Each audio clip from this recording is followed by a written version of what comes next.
پہلا کویسچن ہے حضرت ابوبکر صدیق رضی اللہ تعالی عنہ کی افضلیت کے بارے میں۔ کویسچن یہ تھا کہ اس کے بارے میں ہمیں کیا عقیدہ رکھنا چاہیے۔ دیکھیں، اس میں چار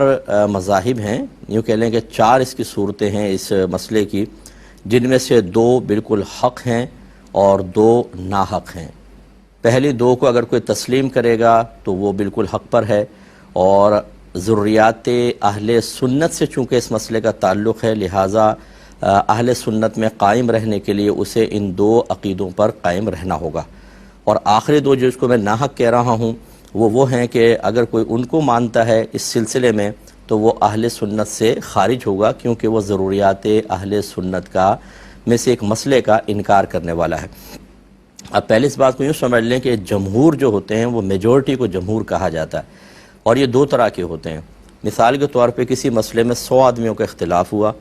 99 ایک طرف ہیں 99، اور یہ سب ذہین فتین زبردست قسم کے صاحب علم، اور ایک بالکل جاہل قسم کا ہے اور عام سا آدمی ہے، وہ ان کی مخالفت کرتا ہے۔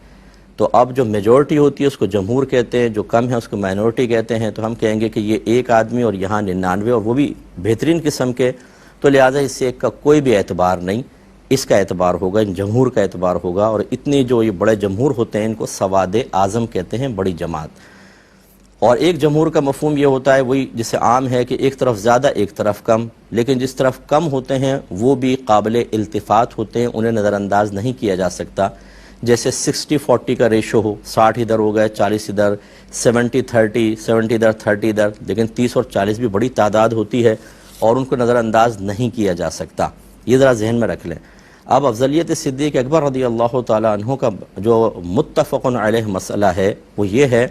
کہ آپ کی افضلیت پر تمام صحابہ کا، تابعین کا اور 1500 سال کے تمام اکابرین اہل سنت کا اتفاق ہے۔ یعنی یہ ایک اجماعی مسئلہ ہے اور اس پہ اجماع قطعی ہے، اور اس پہ اعلیٰ حضرت کے فرمان کے مطابق اجماع کامل تام ہے۔ تو یہ ایک ہے۔ دوسرا جو ہے وہ مذہب وہ جمہور والا ہے، لیکن وہ سواد اعظم والا ہے۔ یعنی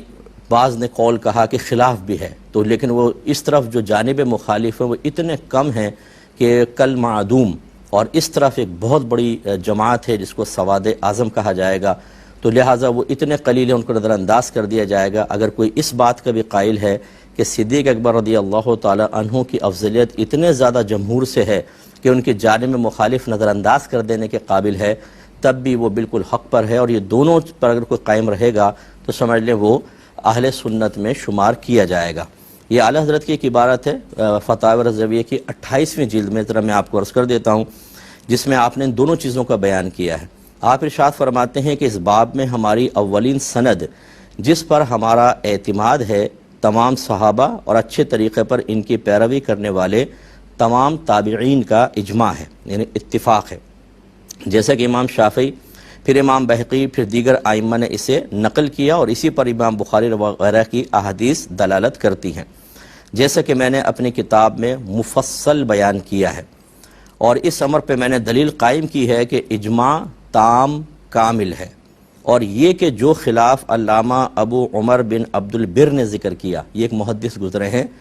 یہ اختلاف نہ روایت کے لحاظ سے نہ درایت کے لحاظ سے اس قابل ہے کہ نظر اس پہ گزرے یا اس کی طرف مڑ کر دیکھا جائے۔ اور اگر ہم مان لیں علی سبیل التنزل، اعلیٰ حضرت آئے کہ فرض کر لو کوئی اختلاف مان لو، تو پھر فرماتے ہیں تو سواد اعظم ہی کی اتباع ہوگی اور شاذ و نادر کی اتباع ممنوع ہوگی، اور اتنی بات ہمیں مذہب قرار دینے کو کافی ہے۔ تو اس میں دونوں چیزوں کا میں نے آپ کو بیان عرض کیا، اجماع اور سواد اعظم۔ لہذا جہاں علماء یا ہم بھی کبھی بیان کرتے ہوئے بالاتفاق کا لفظ کہتے ہیں وہاں اجماع مراد ہوتا ہے، جہاں جمہور کا لفظ کہتے ہیں وہاں وہ سواد اعظم مراد ہوتی ہے جس کے مقابل نہ ہونے کے برابر بالکل قل معدوم، جس کو اعلیٰ حضرت سواد اعظم کہہ رہے ہیں۔ اس کے برعکس جو دو مذاہب ہیں وہ یہ ہیں کہ کوئی حضرت صدیق اکبر رضی اللہ تعالی عنہ کے علاوہ کو افضل مانے۔ ہمارا عقیدہ تو یہ ہے کہ انبیاء علیہ السلام کے بعد سب سے افضل انسان سیدنا صدیق اکبر رضی اللہ تعالی عنہ ہیں، لیکن اگر کوئی کسی اور کو کوئی تسلیم کرتا ہے دلیل کے ساتھ تو پھر وہ اہل سنت سے بہرحال خارج ہے۔ یا کوئی کہتا ہے کہ افضلیت صدیق اکبر جمہور سے ثابت ہے، اور جمہور سے وہ جمہور مراد لیتا ہے جیسے ایک طرف 60، ایک طرف 40، ایک طرف 70، ایک طرف 30، یعنی سواد اعظم نہ مانے کہ بہت بڑی جماعت، بلکہ یوں مانے کہ جانب مخالف بھی کثیر ہیں، تو یہ شخص بھی اہل سنت سے میں داخل ہونے سے باہر ہوگا، اور یہ مذہب ٹھیک نہیں ہے۔ امید ہے کہ آپ بات سمجھ گئے ہوں گے،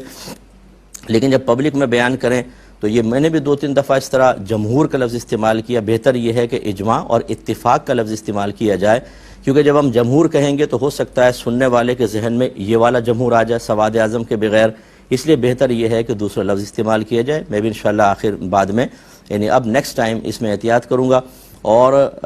اگر آپ علامہ سعد الدین تفتزانی رحمۃ اللہ علیہ کی شرح المقاصد اٹھا کے پڑھیں، یا بعض ہمارے اس دور کے اکابرین میں سے بعض نے اپنے آرٹیکل میں اسی طرح لفظ جمہور استعمال کیا ہے، اسے وہی سواد اعظم پر محمول کیا جائے گا۔ تو امید ہے کہ آپ بات سمجھ گئے ہوں گے۔ ایک مسئلہ کسی نے پوچھا تھا کہ اگر ہم کوئی جانور خرید کے لے کر آتے ہیں اور اس کی دم ٹوٹی ہوئی ہو، انہوں نے تصویر بھی باقاعدہ بھیجی تھی کہ اتنی بڑی دم، یعنی گویا کہ